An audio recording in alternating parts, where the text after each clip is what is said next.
വീട്ടിൽ കുറച്ച് കക്കാർച്ചി വാങ്ങിച്ചു കേട്ടോ. അപ്പോൾ കപ്പയില്ലാതെ എങ്ങനെ കഴിക്കും? അപ്പോൾ എൻ്റെ വീട്ടിലേക്ക് നേരെ ഓടി കേട്ടോ. അപ്പോൾ കിട്ടിച്ചിട്ട് വിടും. എൻ്റെ സ്വന്തം വീട് തമ്മിൽ വലിയ അകലമൊന്നും ഇല്ല കേട്ടോ.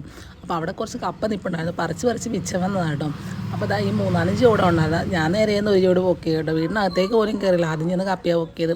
അങ്ങനെ കപ്പ കുറച്ചുകൊണ്ട് നിന്നപ്പോഴാണ് തൊട്ടപ്പുറത്തെ പറമ്പിൽ പേരക്ക വളഞ്ഞിരിക്കുന്നുണ്ട്. അമ്മയോട് പറഞ്ഞ് ആ പേരക്കയും കൂടെ വാങ്ങിച്ചു. അങ്ങനെ അതും പറിച്ചു. നമ്മുടെ കപ്പയൊക്കെ അമ്മ എനിക്ക് വെട്ടിത്തന്നു. ഒരുപാട് വലുതായിട്ടില്ലായിരുന്നു കേട്ടോ. അതിന് മുമ്പേ ഞാൻ പറിപ്പിച്ചില്ലേ. പിന്നെ അതാ കുറച്ച് ശംഖുഷ്പം ഉണ്ടായിരുന്നു കേട്ടോ അവിടെ. അപ്പോൾ അതും എടുത്ത് നീല ശംഖുഷ്പം വെള്ളം തിളപ്പിക്കാനാണ്.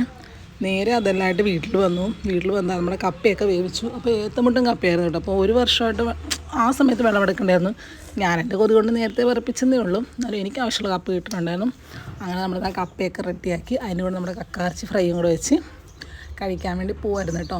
പിന്നെ ഇതിങ്ങനെ കഴിക്കുമ്പോഴത്തേക്ക് ആ ഒരു ടേസ്റ്റ് ഇല്ല. കംപ്ലീറ്റ് ആണ് സവോളയും കൂടെ അരിഞ്ഞ് വെക്കണമല്ലോ. അപ്പോൾ അതൊക്കെ അരിഞ്ഞ് വെച്ച് നല്ല സെറ്റായിട്ടിരുന്ന് കപ്പ കഴിച്ചു കേട്ടോ. സൂപ്പർ.